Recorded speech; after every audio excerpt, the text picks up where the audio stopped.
आता आपल्याला नेमकं काय अपेक्षा आहे? हिंदू राष्ट्र व्हावं हेच अपेक्षा आहे.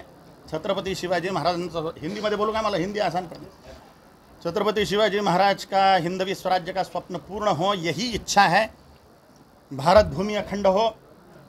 Iran, Iraq, Afghanistan, Pakistan, Bangladesh, Brahmadesh, Indonesia, Cambodia, Taiwan, Tibet, Nepal, Bhutan, Sri Lanka, ये जो भारत से टुकड़े हो गए भारत माता के, ये पूर्ण अखंड भारत हो और छत्रपति शिवाजी महाराज का हिंदवी स्वराज्य का स्वप्न पूर्ण हो. इसलिए हम राजनीति के हिंदूकरण की बात कर रहे हैं और हिंदुओं को संगठित होते हुए हिंदू वोटर बैंक बनने की हम बार बार अपील कर रहे हैं. महाराज यूपी के अंदर योगी आदित्यनाथ हमें दिखाई देते हैं हिंदुत्व की बात करते हुए. कालीचरण महाराज सत्ता में आएंगे जब खुद राजनीति के माध्यम से. कड़वे और तीखे लोगों के जिनके मुंह है, कड़वा और तीखा मुंह जिनका है, वो राजनीति में सफल नहीं होते. हमारे जैसे लोग, हमारा मुंह कड़वा और तीखा, कौन हमें राजनीति में बिठाए. ऐसे एक बात चल रही है कि जगदम्बा का जो स्थान है महाराष्ट्र में तुळजापुर में, वहाँ से आप लोकसभा कॉन्स्टिट्यूंसी चुनाव लड़ने वाले हैं. क्या आप लोकसभा चुनाव लड़ेंगे? ऐसी भी न्यूज है. अरे वाह, बहुत ही अच्छी बात. मुझे ही पता नहीं, आज आपने बोला है. अचानक कड़वे और तीखे लोग मुंह के लोग बर्दाश्त होंगे उनको? काली माँ, ओवैसी चलते हैं तो कालीचरण क्यों नहीं चलेंगे? वो मैं कैसे बोलूँ? वो तो जनता बतावे कैसा मुंह चाहिए. मैं उग्र स्वभाव का व्यक्ति, सत्य बोलने वाला. डिप्लोमेटिकता मुझे नहीं आती. जो सही है वही बोल रहा हूँ. लेकिन चुनाव लड़ेंगे? चुनाव लड़ाने की जिम्मेदारी लोगों की है. कड़वा तीखा मुंह बर्दाश्त होगा, यही पहले सोचो हिंदुओं. नहीं, अगर जनता ने कहा आपको लड़ने के लिए तो आप लड़ेंगे? बिल्कुल, जनता ने कहा तो टिकट कौन देवे? टिकट कौन देवे? कड़वे और तीखे मुंह वाले को टिकट कौन देवे? टिकट देने क्या जरूरत सर? आप अपक्ष भी ऐसा नहीं होता. बिना हिंदुओं के प्रबल समर्थन के बिना कोई भी सत्यवादी व्यक्ति जीत नहीं सकता. और हमारा काम हिंदू वोटर बैंक बनाना है. कट्टर हिंदू राजाओं को जिताने के लिए.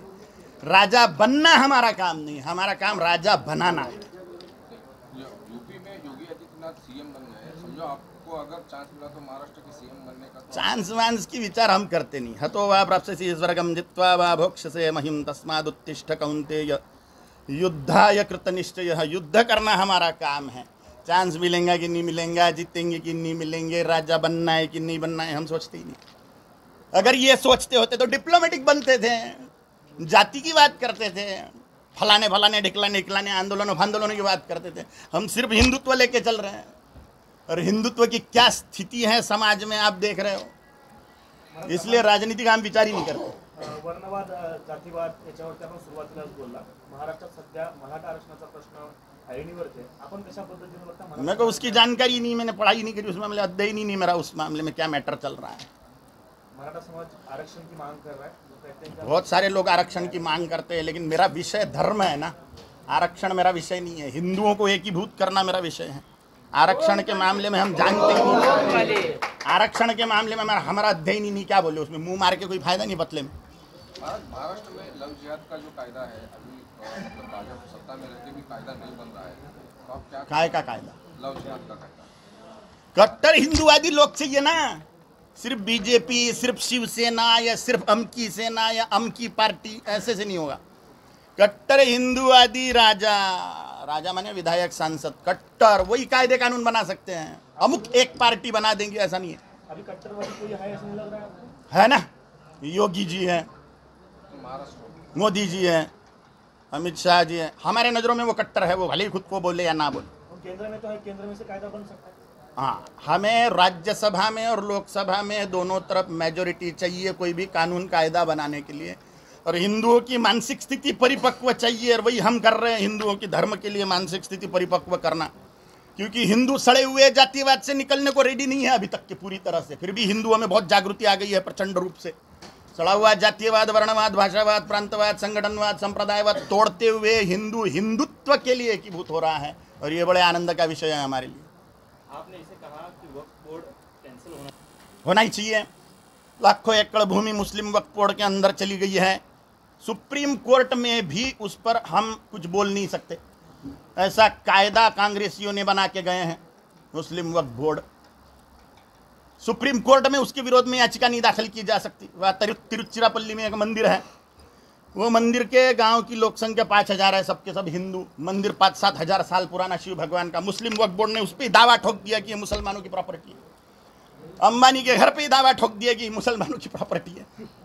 अब वो सुप्रीम कोर्ट में भी नहीं, हाँ सच्ची बात है, सुप्रीम कोर्ट में नहीं जा सकते उसके विरोध में। तो ऐसे कानून बने हुए हैं, इसको खत्म करना चाहिए। हिंदुओं का संगठन ही इसको खत्म कर सकता है, हिंदू अगर वोट बैंक बनता है तो। नहीं तो राजा लोग तो मुसलमानों के ही तलवे चाटने वाले हैं भाई। आपने कहा कि अमित शाह है, नरेंद्र मोदी है, योगी जी है, ये कट्टर हिंदुत्ववादी राजा है, मतलब हमसे है, वो स्वयं बोल रहे हैं क्या? लेकिन कायदा नहीं हुआ है, तो फिर आप कैसे मानते हैं उनको? बिल्कुल मानेंगे, जिसने राम को लाया है करके दिखाया भाई। हमको आशा नहीं थी हमारे जीते जी राम मंदिर देख पाएंगे हम, लेकिन जो राम को लाए हैं तो दिख गया है, दिख गया कट्टर है। और सभी हिंदुओं को हम यही बोलेंगे कि ऐसे ही लोगों को बार बार सत्ता में बिठाओ। राम मंदिर का लोकार्पण कुछ दिनों में होने जा रहा है। हाँ, आप किस तरह से देखते हैं लोगों को? बहुत ही आनंद की बात है। सभी लोगों को मैं निवेदन करता हूँ कि राम जी ने जगदम्बा का आराधन करके जो पराक्रम प्राप्त किया, राम जी की कुलदेवी काली, परशुराम जी की इष्ट देवी काली, सभी हिंदुओं ने छत्रपति शिवाजी महाराज की इष्ट देवी भवानी जगदम्बा का आराधन करते हुए हिंदवी स्वराज्य की स्थापना के लिए बढ़ते चले, सिंह बने भवानी के।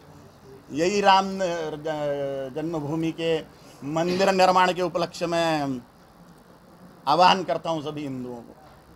महाराष्ट्र में पैलेस्टाइन में इजराइल जंग के लिए मुस्लिम मतलब राष्ट्रद्रोही लोग हैं ये।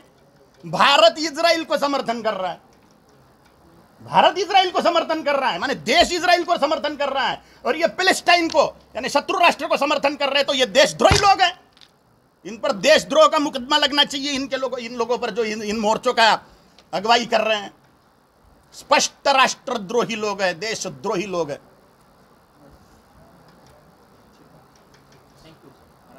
झालं का?